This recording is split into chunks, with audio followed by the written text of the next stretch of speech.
Well, hello and welcome back. This is my first sort of long review video rather than an installation.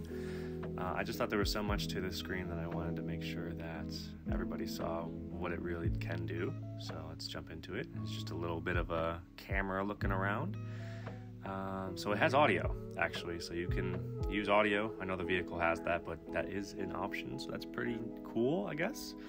On the screen, we have our battery for our car, the temperature, the amount of miles that battery gets you, and your overall mileage on your vehicle. And then you got the time, miles per hour, park, neutral, the good stuff.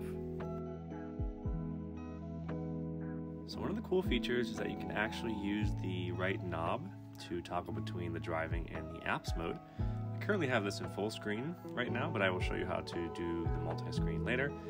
So this is currently Waze. If you click the bottom left, you can have your music, what's playing, a search bar for apps, and the current app that you're using. And this battery right here is a display of your phone's battery, and you can see your service on the top left along with the time. If you click the bottom left again, you get all the apps on your phone that are compatible with this screen. It's a little slow looking, but this is the only issue that I've had. It's a little slow, but I mean it really is no problem for me. So if you scroll from right to left on the right side of the screen, you got the functionality to go back to driving or to the apps. You can also just use the steering wheel for that. On the bottom of it, you have the power off option, and you have settings. So you can change your language, the time format, the time zone. You can turn on or off the functionality for steering wheel control. This does turn off when you are in autopilot, so it doesn't mess that up either. You have call audio, and you have the temperature, either Celsius or Fahrenheit. So getting into the display, we have car color. I will showcase red at this time.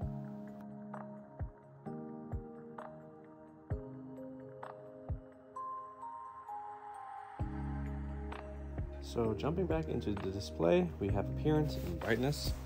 So if you like to drive during the day with this white screen, you can do just that. I found that the night works perfect for me, and a big bonus for me is that it is the exact same brightness that I use at night. So when I'm driving, I don't really notice any discrepancies between the two brightnesses, so it's awesome. We also have the connection mode for CarPlay. We have a split screen option. So I'm in full right now, but if you go to split, you can see the driving aspect and the app that you're using. So we're gonna go ahead and do that now. Okay, so we are loaded back up. You can still have that full screen option if you'd like, but if you use the steering wheel knob now, you can have your app and the driving at the same time. So I am a big fan of Waze, and now I can use that on all of my drives just naturally. So I drive maybe 9 miles for work, and I am on a highway, but I don't really care about getting it set up because it just takes time. But now I have it, and it's actually saved me from a cop just yesterday. So this is absolutely incredible for me. And we also have a Wi-Fi setting, so you can turn that on. And in software, it shows you the build that you have, and you can check for over-the-air updates just like your actual car. So if any updates do come through, you can just download those, and there's actually themes that you can download if you connect to Wi-Fi. I haven't explored this yet, but I think it's pretty incredible that you can just change all of this up at your at your own enjoyment. So I think this is absolutely incredible. The screen is amazing, so let's do some driving. But first off, it snows every day here it seems, so we gotta clear off that windshield so we can see anything.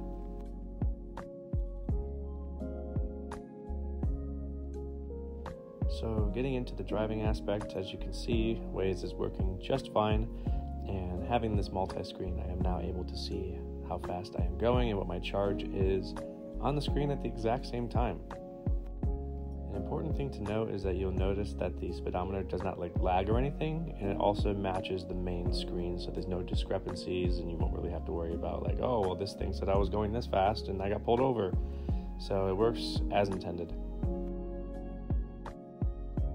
For those of you who have never used Waze before, essentially you can label police, obstacles, traffic, and stuff like that, and so can everybody else using the app. So if you're on a long drive on the highway and there's 150 U-turn stops, essentially what will happen is that a person who sees a cop first will label it, and that will appear on your radar and your GPS. And once you pass it, it will ask if that cop is still there. So you basically have the peace of mind to go as fast as you want. It's 99% accurate most of the time, so it's pretty incredible. So I hope you guys enjoyed this quick little functionality review of this screen. I know this wasn't really in the installation part, so this is exactly what it's like, so it's up to you guys going forward. But this is perfect for me. I've completely adapted to this, and I can't imagine not having it at this point. So if you guys are interested, I do have a link in my bio on Instagram, along with the 25% discount code that you can apply today. But, without further ado, have a good one.